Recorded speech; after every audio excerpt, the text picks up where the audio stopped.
What's good, fam? Welcome back to Relationship Wise. Hey, look, this is episode 10. You know what I'm saying? And I'm your boy Terrell, and this is Tasia.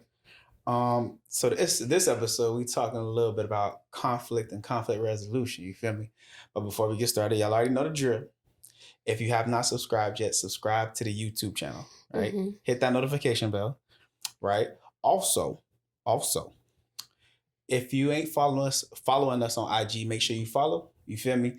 We have our DMs are open. You feel me? Hit us up. Hit us up with your dilemmas, your family dilemmas, work dilemmas, all your relationship dilemmas that you could think of. Hit us up. You know what I'm saying? And stick around for the end of the video because guess what? We're gonna answer a quick question that somebody submitted this week. Right? Anything you want to say before we start, baby? Nope. You sure? Yep. You sure you want to say nothing? Not a few words. Nothing. You good? I got nothing to say. All right. So.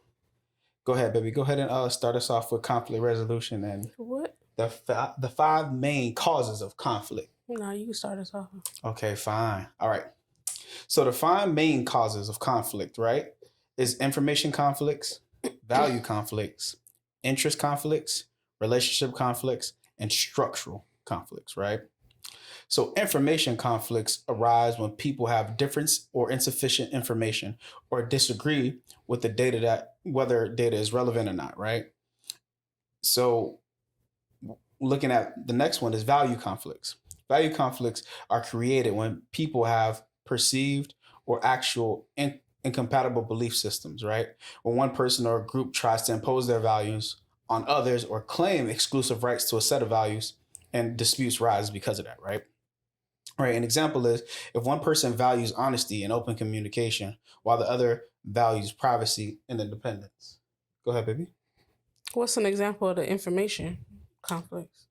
What's an example of the information conflicts? So I think we see this all the time on social media, right? Where we'll see, like, for example, a very common thing, especially with relationships, is that 80% of women are the ones who file for divorce, right? Okay. So while that is information and while that's accurate, the problem with that statistic is that we don't know why women get divorced, right? So 80% of, even though 80% of women file for divorce, the reason why is because they could be unhappy in their marriage. It could be because their husband cheated and they're trying to leave, right? A lot of times people frame it like, oh, well, women have the real problem with marriage because they're the ones who's getting divorced 80% of the time, but it doesn't tell you the why behind that 80%. Does that make sense? Yeah. Right. Yeah. So go ahead on with interest conflicts, babe. So interest conflicts are caused by competition over perceived or actual incompatible needs. Such conflicts may occur over issues of money, resources, or time. Parties often mistakenly believe that in order to satisfy their own needs, those of their opponent must be sacrificed. Yeah. A mediator can help identify ways to dovetail interests and create opportunities for mutual gain, right? Right. So basically brokering peace. That's what that means, right? You said what? I said basically dovetailing means I'm assuming doves are a symbol of love and peace. So that's what they're trying to say, I guess. That's a weird way to phrase it. I ain't gonna hold you. Yeah, so you're good. All right, go ahead, baby. Relationship conflicts occur when there are misperceptions, strong negative emotions, or poor communication. Right. One person may distrust the other and believe that the other person's actions are motivated by malice or intent to harm the other. Right, or ill intent. Yeah, go ahead, baby. Relationship conflicts may be addressed by allowing each other uninterrupted time to talk through the issue and respond to the other person's concerns. So examples of relationship conflict can be a difference of opinion over finances, household chores, expectations, or how to raise children. It can also look like arguing over where to get dinner or who is going to pick up the groceries. Right. Which is interesting. We'll get back to that. But let's discuss a little bit about structural conflicts, right? So the last one, the fifth one, guys, is structural conflicts, all right? And they are caused by oppressive behaviors exerted on others, limited resources or opportunities, as well as organizational structure often promotes conflict behavior. The parties or people may well benefit from mediation since the forum will help neutralize the power imbalance, right? So, what an example of that is when the root of the issue from the structure of an institution, right? So this can include how teams are structured, a lack of clarity over expectations and rewards and consequences, right? So we all kind of know that when you as an employee, for example, and you have a boss or a manager, funny enough, this kind of happened to me at work, right? Where my manager might give me a task that she's supposed to do or he's supposed to do. Mm-hmm. And they expect me to carry out the task as if I'm the one responsible for its outcome. And it's like, no, big dog, this your job. Why are you giving me your job to do because you're afraid of the conflict? But because they're the person with more power, they expect me to get it done because they said to get it done. Mm-hmm. And I don't really route with that. So, you got to find that neutral ground or that mediator to kind of help, figure out peace or create a balance of responsibility. You feel me? Mm-hmm. But let's go back a little bit to relationship conflicts. We gotta backtrack. Yeah. I was like, we should have talked about each one as we were reading it, but I guess you wanted to read the whole thing. Yeah. Just give people, the one by ones at first. Okay. All right. So let's talk a little bit about, the value conflicts, right? So value conflicts, as a reminder, guys, are conflicts created when people have perceived or actual incompatible belief systems, right? Or a person or group tries to impose their values on another. So we see this a lot, in relationships, but also I think we kind of see it the most in like religious perspectives, right? So, when people are arguing and believing, hey, my way or my theory is the way in which to act, behave, do, or believe, you know what I'm saying? We have this problem, like people have this problem of saying, okay, well, I don't even want to see your side because I feel like my belief or my perception is more valuable. It's my way or the highway. It's my way or the highway. And it's like, nah, bro, like both things should coexist. And it's funny because a lot of religious folk get like this. You feel me? They be like, well, if you don't come to church, you really ain't, you can't believe in God. And it's like, well, wait a minute now. Ain't nobody in the Bible have the Bible to know God. So why is you telling me about coming to a building?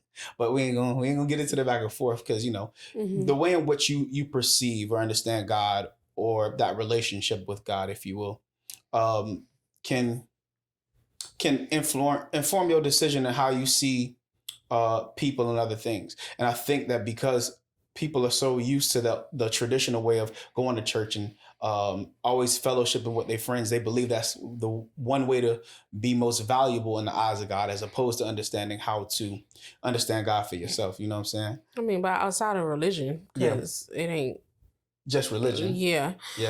It could be just based how you raised. Yeah. So obviously, if your parents raised you to do things a certain way or believe in certain things, and of course, you gonna feel like that's the only way to go until you grow up, get into this world and be like, oh, for yourself. It's different sides to this. Like it's not just this way. Yeah. And a lot of us is raised with certain value systems. Like, a lot of people were raised like, okay, the adult is always right and the child is always wrong, or kids are always supposed to be seen and not heard, things like that. And when people have their own kids, like they don't necessarily flip that on its head, but they kind of give their children a little bit more leeway. Yeah. And I think, it's crazy. I think that informs a lot of our relationships too, right? Let me give an example, which is kind of funny. So when I was growing up, my mom didn't allow me to touch nothing in the car. So she didn't allow me to touch no radio. I couldn't touch no AC. If I was hot or cold, like I had to just bear whatever radio station or whatever temperature she had in the car. And funny enough, I feel like you were kind of the opposite, at least with the AC. Because like I've seen her, when we first met, I seen her, she changed the AC in my car and I was looking at her like, what the fuck? Really? Ma'am, don't be touching my stuff. And then I went and then I drove in the car with you and your mom, and I see her do the same thing, fam. And it kind of blew my mind. I'm like, children could touch their parents' AC in their car, and they don't get what? That wasn't no big deal. Listen, for Gail, it was. I need you to change the radio station and everything. Change it. Shit. So when we first got together, I'm over here thinking like, yo, she kind of disrespectful. Ain't no way. Granted, it's like a petty idea, but it's a reality. Like, seriously, I'm gonna be. I'll be real. Never say this. So I'm like, what? No, listen. Yeah, let me collect my thoughts. So here's the thing. I didn't mind it generally speaking, but in my mind, I'm like, yo, that's some entitled shit. I never seen nobody do no shit like that. And then when I seen you do it, I'm like, okay, so it's not personal. It ain't just me. She do it with her mom. Apparently her mom allowed that. I'm telling you, ain't nobody was touching that Jamaican lady AC or her radio dial. You fuck around and get your hand cut off, okay? And it was something so simple, but because I feel like a lot of island parents were a lot more. They could be American parents could be strict, but them island parents they were raised on the British standard of strictness and properness that I feel like. I don't think I ever had nothing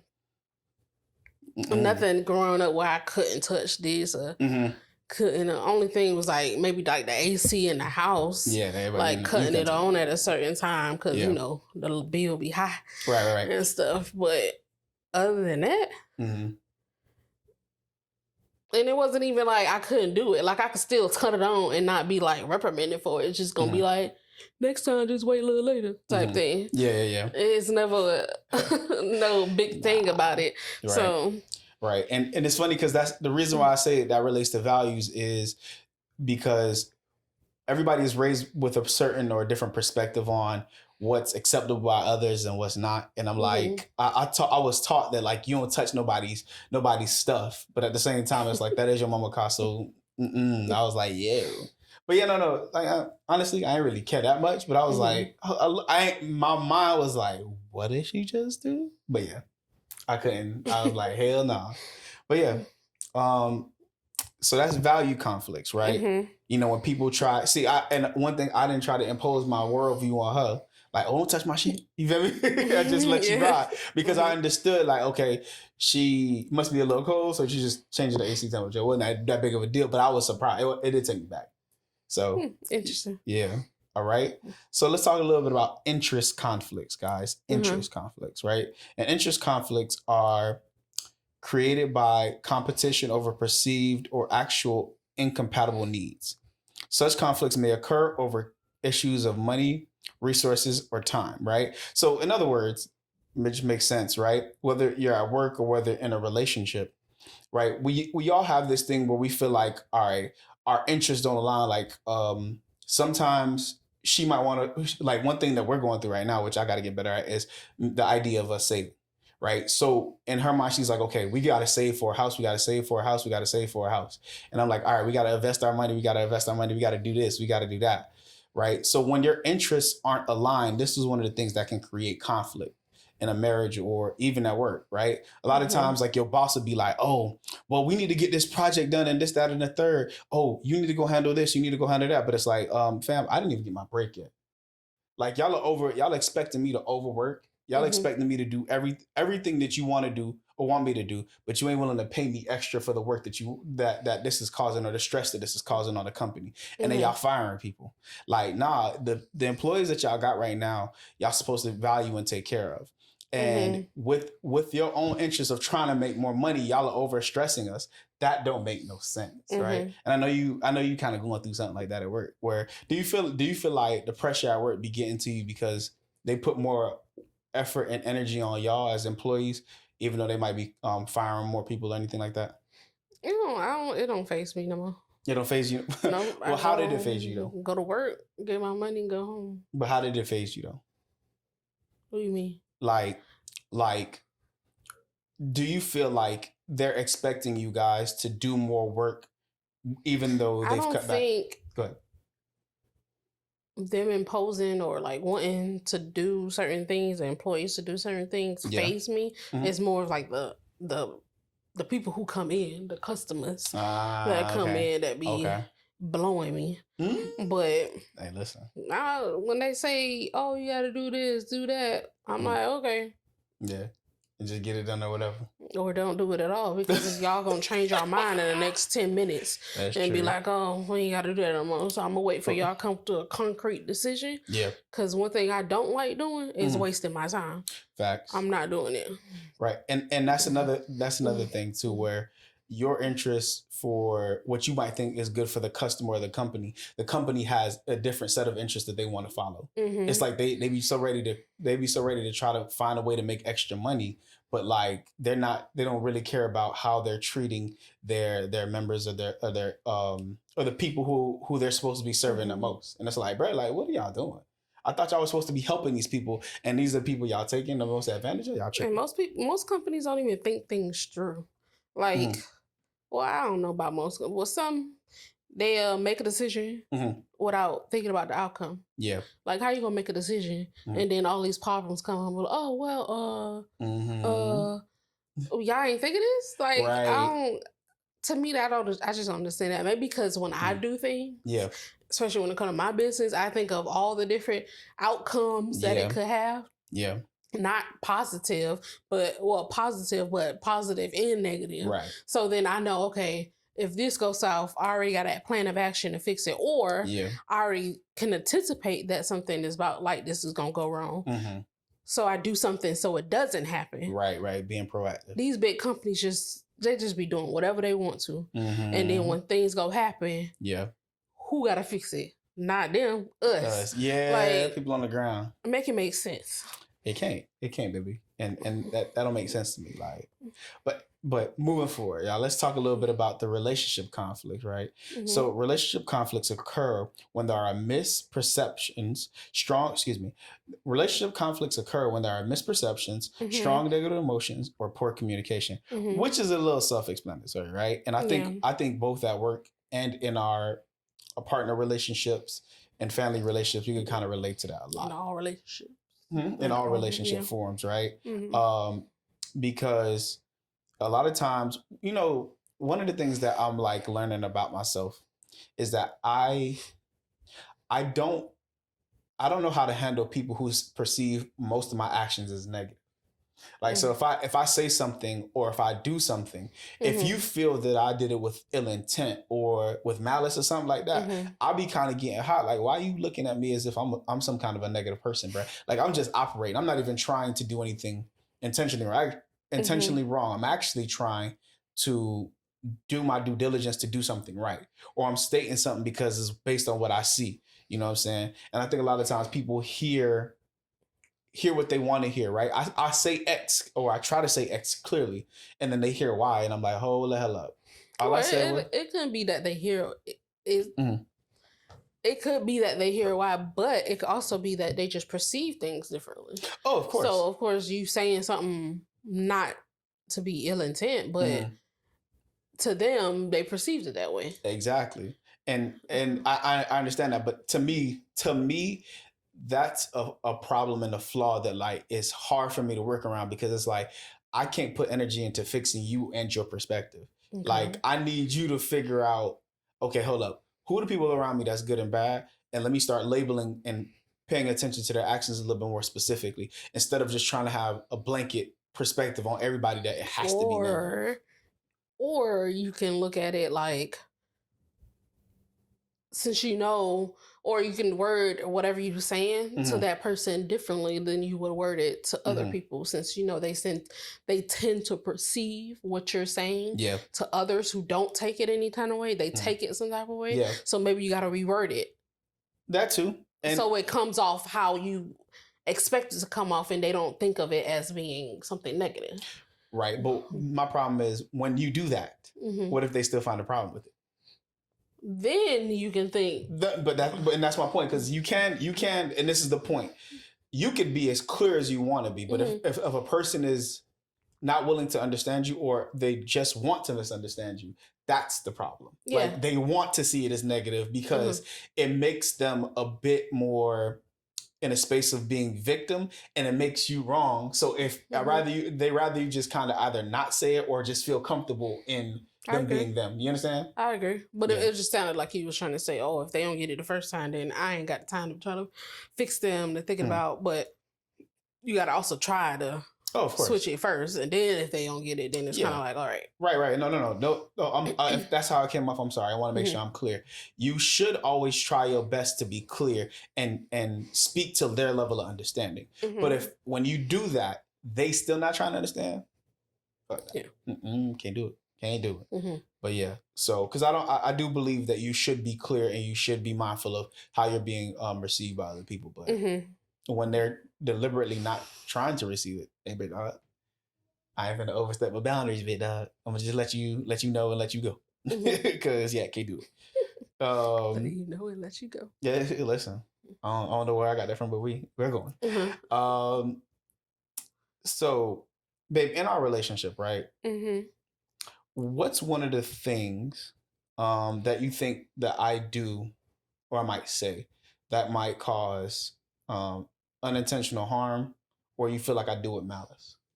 If there is any. Say? Yeah, say or do. That might cause unintentional harm. I don't know, the cleaning. Okay. So you think I don't do it on purpose? Because I'm just like, Not that you don't do it on purpose, but you just, I don't know, you don't be caring to do it sometimes. Okay. And I can see that. You be sitting up here saying, "Oh, I'm trying." Are you really? I mean, I ain't gonna lie. Like, and I always keep saying this.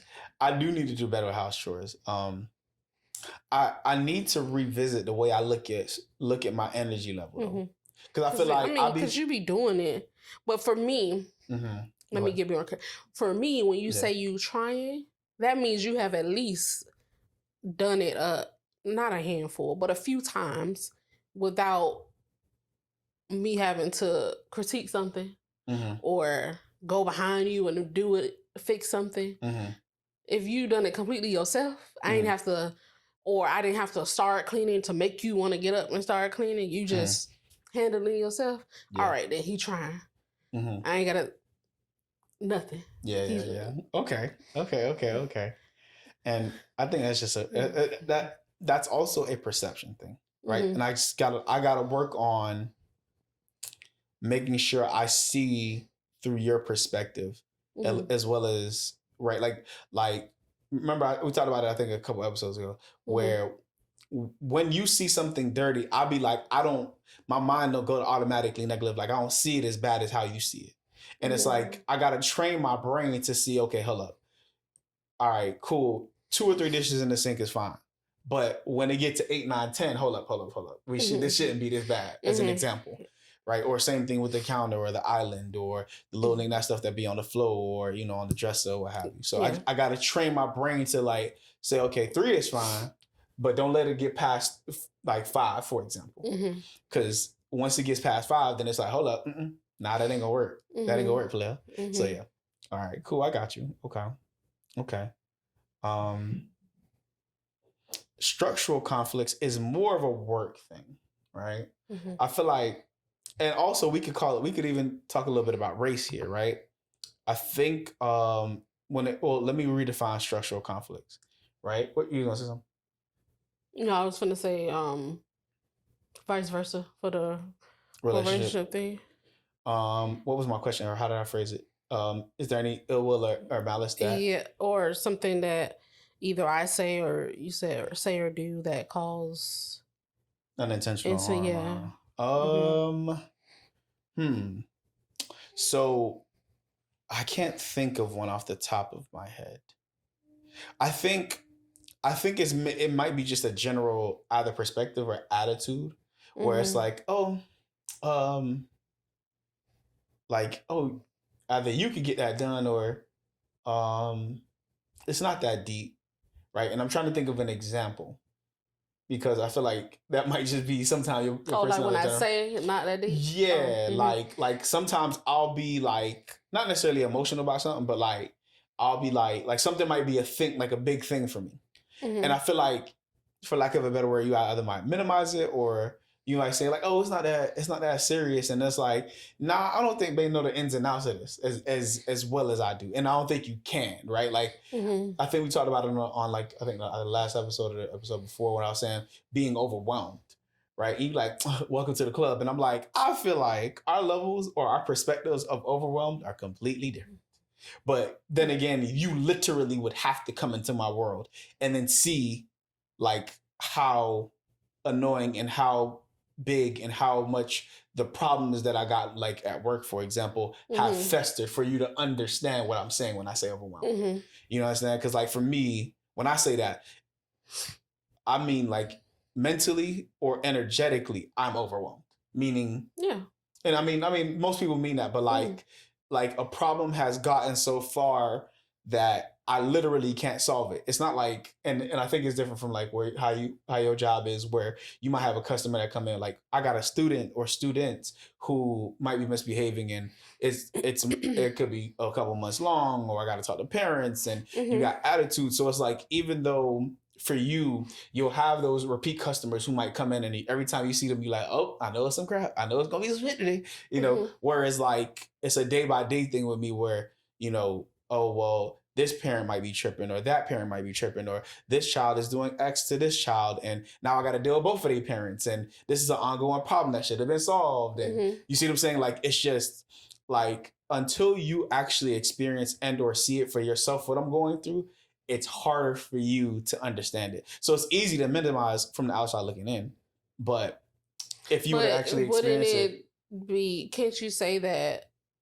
two people can be equally as overwhelmed just from different things? Like you could be overwhelmed from your work and whatever, all of that you just said, and then the next person could also be just as much overwhelmed, but from whatever they got going on. Of course, right? So, of course, I do believe that. I'm not saying that's not the point I'm making. I'm thinking of it from a level of, I feel like, well, at least with me and you, we have different levels of being overwhelmed, right? Like, for example, let's say, because the only reason I say that, because you're saying, that I have to be in your shoes to understand how overwhelmed that you are.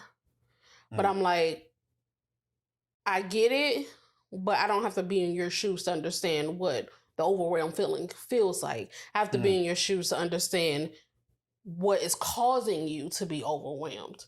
Like your work environment that caused you, because I'm not the teacher. I'm not there. Yeah. So I don't understand the depths of your students acting up and all of that. But I can understand how it feels to be overwhelmed. Right. And that's true, but that's not what I'm talking about. Because there's a difference between understanding the feeling generally of being overwhelmed versus understanding the degree to which you can be overwhelmed. Right. Okay. So let me give an example. Let's say I guess two people. There's a person who, when they were working out, for example, one person twisted their ankle and they're like walking with a limp. Whereas another person can go for an exercise and they can break their leg, let's say, for example. Right? Clearly, both of those are painful, right? And both of those are still problematic.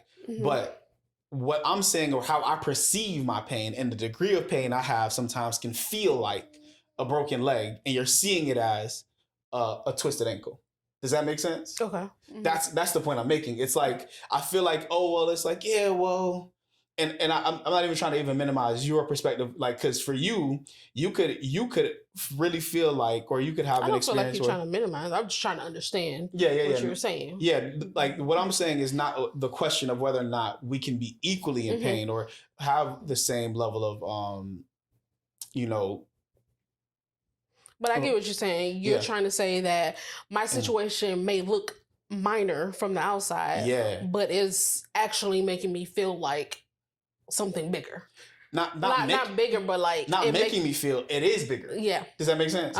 Right. And that's the point. It's like it's hard to explain until literally until you have broken your leg, you don't know the pain that feels. You understand what I'm saying? And it's like, well, I'm trying to explain this pain, this feeling to somebody who hasn't broken their leg, and that's kind of frustrating because they have never experienced the pain. Does that make sense? And it's like. It's not so much so that it's like, oh, well, yeah, well, you can still move around. Well, you can still have a cast, but like, yeah, that pain is still painful. Like you don't necessarily have to have a little bag in the shower while you're doing this, and how awkward it is and how weird it is to kind of get through this. You can see from the outside looking in, but it's until you like kind of experience it, it's not the same. And that's all my point is. So yeah, but that's really it. It's like, I wish, and it's hard for you to do that because you're not a fly on the wall. You know what I'm saying? Like, I almost be wanting sometimes for you to just come volunteer at work and just see it. Because once you see it, you'll be like, okay. You'll understand it a bit better. That's all. Because it could be, it just manic. Like, it don't make no sense. But yeah, so let's go on a little bit let's go on to the next one. So structural conflicts, right? So structural conflicts are caused by oppressive behaviors exerted on others, right? Men to women, racism, you could say, or like I said earlier in my earlier example, but specifically at work though, I really don't like the fact when my higher ups try to put more stress on me to do their job when they're afraid to do it. Like, and I've seen it happen. I'll be like, big dog, like, why y'all so afraid of conflict? This is literally y'all job to manage conflict. You know what I'm saying? Like, if you're a leader in any position, in any respective capacity, y'all, you have to know that on some level, you are going to have to handle conflict more than you would like. You know what I'm saying? Like, I even if you want to put it in a relationship context, like let's say me and her, like in terms, I guess as a man, you're supposed to be the head of household. But like, let's say for example, if somebody come to this door and they want to cause harm to me and my wife, it's going to be expected of me to go handle that problem. And as a man, you can't be like, oh, well, I don't feel like doing it. And I hate when we're in a work scenario and a higher up doesn't want to handle the problem. And it's like, fam, this is your job. Like they call in for you. They hired you for this. You feel me? Like, applied for this position. Exactly. And like people be scared and trying to tiptoe it. It's like, no, bro, like this is your role. Regardless of whether or not you want to deal with it, it's what you signed up for. So exactly. And and they be trying to push stuff off on you sometimes, and they be like, bro, like, and I get it. That happens at all jobs. Like, I'm not knocking that, I am knocking them not wanting to handle it. But what kills me is they try to make you the scapegoat for their behavior and their foolishness, and it's like, bro, just handle your business. If you handle your business, I handle my business. Our system works, okay? Our structure works. But you over here trying to pass that shit off to me? No, don't do that. Don't do that, okay? So yeah, I don't really like that little, that little buffer effect that people be trying to do. Like they trying to make you the scapegoat. They try to push you to do more of your job or part of their job, so you don't got to do it. All right, I'm rambling. All right, let's get on to the next segment. Okay, so let's talk about the resolution to these conflicts. Right, baby, you want to go ahead and get us started? Nope. All right, so the 5 methods to resolve conflict, family. All right, we're going to talk a little bit about accommodations, compromise, avoidance, competition, and the last one, which is the most important, so stick around, is collaboration, right? So when we talk about accommodations, right? Accommodation is the win-lose situation. The accommodation approach is generally used when one party is willing to forfeit their position. It is best used in situations where one party wishes to indicate a degree of fairness, or when people wish to encourage others to express their own opinion, right? In simple examples, I think about when parents say, okay, I'm not going to give you a consequence because I know you did wrong, but you're going to have to explain to me why you did wrong. And when a parent does that, they might be in a losing seat and their child is in the winning seat because they need to accommodate and understand how to teach their child a certain lesson through explaining their bad behavior away, because in that explanation process, the child is going to start feeling guilty about what they're doing, right? So it's like, all right, I'll be fair. I'm not going to punish you, but you got to tell me why you did what you did, because you knew it was wrong, right? And you also, it says people wish to encourage others to express their opinions, right? Mm-hmm. We got to remember, fam, that whenever we're in relationship with anybody, whether it's work, whether it's in partnership, friendship, etc., at all moments in time, we're trying to find a win-win scenario. And a lot of people confuse win-win with compromise. Win-win is not compromise, right? Compromise, technically, somebody lose, or everybody, or a part of everybody is losing something in that compromise, right? Mm-hmm. So when we're talking about accommodation, we're talking about a lose-win situation, Mm-hmm. right? So that's not the best one. Mm-hmm. But when you accommodate for some people, this will also look like when a person, when you're going to let a person win the argument so that you can just have peace for the moment, right? I'm over this bit. When you let a person consistently win the argument just to gain peace, eventually you end up losing peace yourself, because you've never fought for anything in a relationship, right? There's some times where we have to either fight back, or we have to kind of press the line or toe the line, and be, for lack of a better word, offensive sometimes, so that we can get our points across in an argument, right? You gonna say something? I was listening. You can't be too accommodating, right? Don't, that this is when a person kind of can lack boundaries too, if you're not careful. So be very careful when you accommodate. It can only be done in certain situations when you either know you've done wrong enough times, or the person who needs to learn the lesson, like a child parent scenario, where you can get them to see your point through explanation, right? The next one is compromise. Baby, go ahead and talk to them about compromise. It says this is a win-lose situation. Mm-hmm. Everyone involved gains and loses through negotiation and flexibility. Yeah. Each will win some of what they desire, while at the same time giving something up. Yeah. The main goal of this approach is to find common ground and maintain the relationship. Compromise is best used to achieve an agreement when all parties have equal power, to reach a temporary resolution in more complicated matters, to achieve a settlement when time or other circumstances are constrained. Right. So an example, family, of compromise, which is real important, is like, let's say my wife says, let's say you say, all right, you want Chick-fil-A, and I say I want Bole to eat, for example, at dinner time, right? A compromise would be, okay, I'll be like, okay, babe, you know what? We finna get Chick-fil-A today, but tomorrow we finna get Bole, right? Even though I want Bole and she want Chick-fil-A, I'm gonna go ahead and just kind of submit myself and say, all right, forget Bole for now. Let's go ahead and grab Chick-fil-A, because that makes more sense, right? In that sense, yes, we both kind of get something that we want, right? Even though she wins and I lose in that scenario, the problem with it is she kind of know, and she might feel guilty, like, dang, I know he really wanted Bole, but well, it's okay, because tomorrow we'll end up getting that, right? And it also looked like something where we say, okay, we both want to let's say me and my wife are saving up for vacation, and she says, okay, babe, we both want to put $100 away every paycheck for the next, I don't know, 6 weeks or whatever the case is, right? Or 6 paychecks. And I said, well, babe, we can't do that because we got X bill coming out. So what we can do, instead of putting 100, is we could put 50. Or we could put 75, right? It's not going to be the goal that we want, but it's going to be something where we compromise and we both lose a little bit of what we need to put away, because we have to kind of deal with something that's a little bit more immediate, et cetera, right? The next one is avoidance, right? Avoidance is a very deadly and dangerous one, right? This is a lose-lose situation where neither party takes action to address the issue involved in the conflict, meaning that it will remain unresolved, right? This is like those unresolved arguments. This approach is best used if all concerned feel that the issue is a minor one, and can be resolved in time without any fuss, right? Or when the parties need a chance to cool down and spend time apart. right? You know what's kind of interesting about avoidance, which can also be a little beneficial?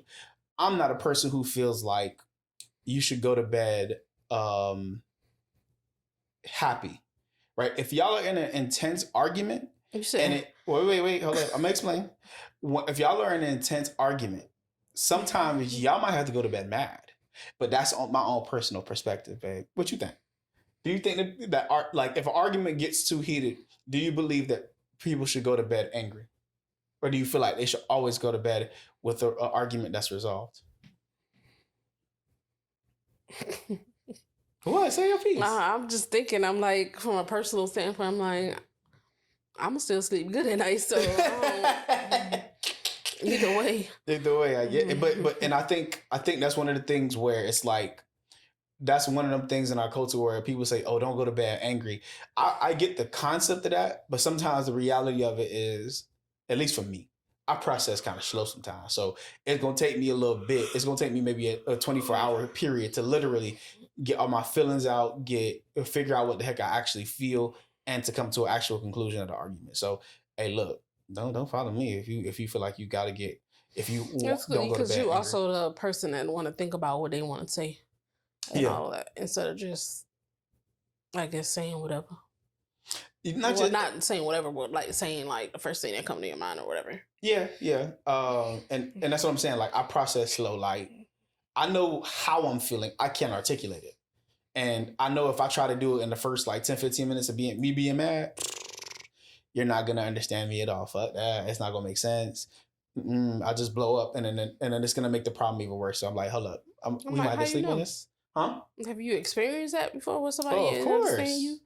Because I'm like, how would you know? Of course, I've experienced it, and I know myself when I get annoyed and frustrated, I don't make sense, and I make it about the other person instead of how I'm feeling or what I did wrong. And it's like I don't like to be extremely one sided when I argue. So, but yeah. So yeah. The next one is competition, baby. Go ahead and read that one. Competition. This is a win-lose situation. Mm-hmm. One party attempts to win the conflict through dominance and power. Yeah. This approach is best used when all methods have been tried and failed. Mm-hmm. An emergency situation, when quick, immediate, and decisive actions is called for. Yeah. Okay. In situations where unpopular changes need to be applied and discussed, and discussion is not appropriate. Right. So this is in the middle of. It seems like this is in like especially like in an emergency situation, right? So for example, if a person needs CPR, we can't stand around arguing about who could deliver CPR the best. If a person is, I guess, weaker or doesn't know how to do it well, the person who knows how to do it best, if that's person B, should do it instead of person A. You feel me? Or in other scenarios like let's say with me and my wife, for example, she knows how to budget and she knows how to be more detail oriented with certain things in our relationship, right? So when it comes to our family finances, right, I know how to budget, but I'm going to kind of defer to her because she knows how to do it better than me. You feel me? So even though it might seem like, all right, well, she know how to budget better and she can look at my money. It's like, yeah, I might feel like I'm losing for a period of time, but I have to learn to allow myself to say, okay, well, she's better at this. So because she's better at it, let's just allow her methods to be the ones that win for right now. And I'm going to take a back seat to trying to budget or try to compete or try to have my way. Right. So, yeah. The last one, y'all, which is the most important one, is collaboration, right? This is a win-win situation, which most of the time we should be aiming for. Always aim, family. Always aim for the win-win. It is the most effective but most difficult way of managing differences. It requires trust and commitment on all sides to reach a resolution by getting to the heart of the problem. All parties need to be willing to empathize and try to understand each other's situation. Collaboration is most appropriate when all parties are willing to investigate alternative solutions together that they may not necessarily have thought of on their own, right? So this is when you and your partner are become interdependent, right? So interdependent is a long way of saying when two independent people or two independent parties come together to create a solution that works best for everybody, right? For example, me and my wife are able to afford our apartment. Why? Because we put our money together. We figured out, okay, what's our plan? How do we want to make sure that we can have an apartment that we can afford and that is at the standard of living that we want to have? So we put our money together, we put our energy together. Granted, she might have looked for it and said, okay, I like this one the best, but we made sure to use our money, our time, and our resources to get the best option available for us, right? Mm-hmm. And a lot of times people don't do that. A lot of times people just say, "Oh, I want X," and then the other person might say, "No, I want Y," and they never put their energy and focus in together to make a decision together, right? Another reason that collaboration is appropriate is when trying to get to the source of the problem that have continued for a long time, right? A lot of times people never really get to the source of the root of a problem. They always they graze over the surface. They're like, oh, well, yeah, the way you can solve that is this. The way you can solve that is why. And this, I think, works especially at work. A lot of times people from the outside of a problem look into the problem and think they know exactly what's going on when they don't even got their fingerprints on it. Like, and I hate when that happens, especially when I know you have a work story where your boss thought that, things were supposed to be running way, way, way more effectively and efficiently, but they didn't realize it was really a systems error. He thought it was a people error. And I'm like, fam, don't do that. You got to make sure that whether you're the boss or employee, or if you're with your spouse, you're looking into the details of a problem, because it's going to take both parties, it's going to take both sides to fix it, as opposed to trying to say, look at it from the top down perspective, because that top down perspective can be very, very unclear, and they not on the ground level to see what's really going on. The best bosses learn to see the small pieces and the small parts of a company, so that they can and push those people forward, and they know how to like empower their people from within to do the necessary things. Mm-hmm. You know what I'm saying? A lot of people don't be doing that, and it don't make sense to me like why people don't. But yeah, the next and last one, guys, right? How collaboration is most appropriate is when they uphold the objectives that cannot be compromised on any side, while still preserving the relationship, right? And I think that's kind of foundational to everything, right?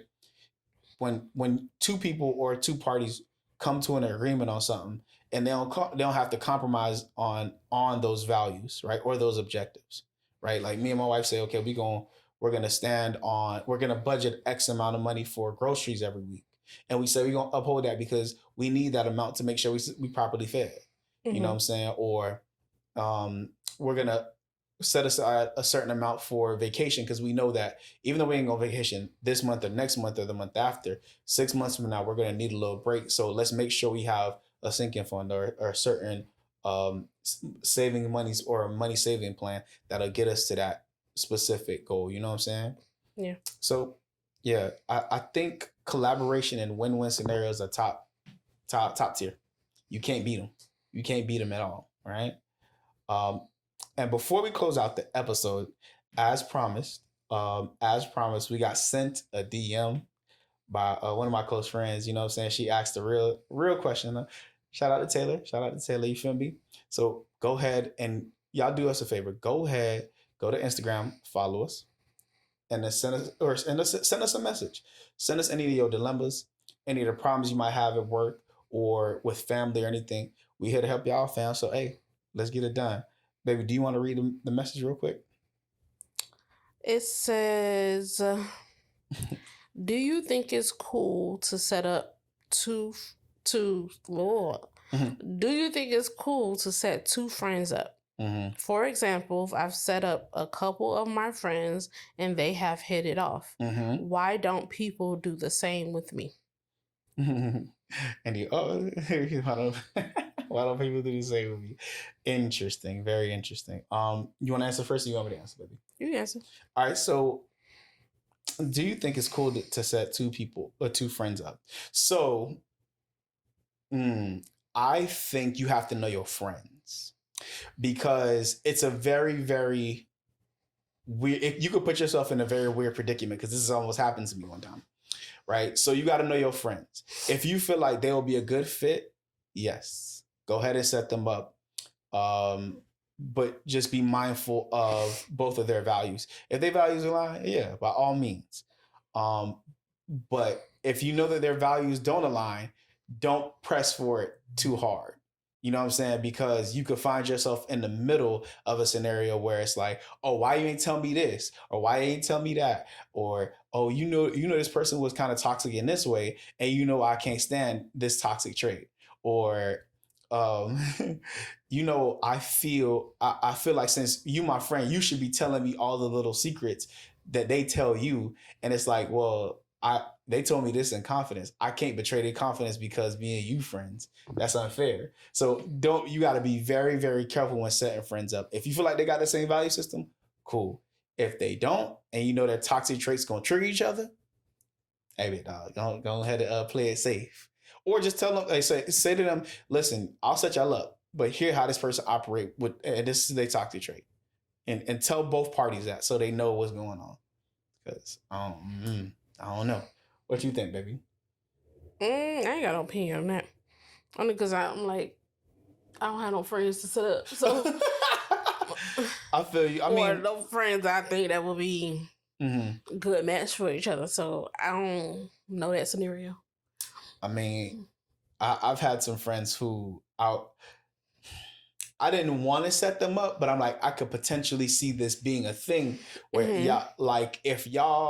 if they come to a place where they're comfortable and I just put y'all in front of each other long enough, this can kind of become a thing. But I'm not gonna force it, especially if I know that I'm like equally close to both of y'all. Because y'all gonna try to force me to be more loyal to one of y'all than the other. And I'm like, yeah, I'm not. Who got time for that? I said, and who got time for that? Not I. So, and then also like trying to, like you said, being the friends and they gonna ask you for advice or what they talking about. Yeah. If I did have friends that I did set up, don't be coming to me asking me no questions. Or I don't want to hear. Yeah. Or also because they may have a potential to blow back on you. Exactly. Like, what if they don't work out and then they end up hating each other? Then they be like, "Oh, she set us up." Yeah. And then now you done lost 2 friends because or they just gang up on you and don't like you no more. Whatever. that can happen too. That can happen too. So, listen, I would say this: if you know their values align, set them up. Set them up if their values align. Right. If you know their values don't align and you're willing to allow your friend to see where things go, give them a straight warning, and both parties. Like, don't just warn one person, warn both of them and say, hey, look, I don't know if you want to do X because of Y. I don't know if you want to hang out with this person or be with this person because I've realized this about them or I've realized that about them. But would you have to say that? Because then wouldn't one of the friends get offended if you like, why would you tell them that? I mean, they're gonna get offended, but I feel like I'm gonna owe my friends. You would feel like you obligated to. Well, 2 things. I'm gonna go to both parties and say, like, let's say for example, like I'm gonna set up boy A with girl B, with person B, for example, right? So if I go to boy A and I'm gonna say, hey, bro, look, I'm gonna tell her your stuff. Do you want me to tell her about X, Y, and Z? Okay, not X, Y, and Z, just X. Okay, got you. I said, but I gotta tell her. You gonna ask them? Yeah, I'm gonna ask them. I'm gonna tell them. I'm gonna be frank. I'm gonna be like, look, I'm gonna tell them about X, Y, and Z. You got a problem with that? Yes or no? Okay, cool. And if they say, well, can you tell them about X and Y, but not Z? Because that's kind of personal between us. Wait. I'm just thinking if I gotta do all that, man, just leave it up to chance. Like, if it's meant to be, it's meant to be.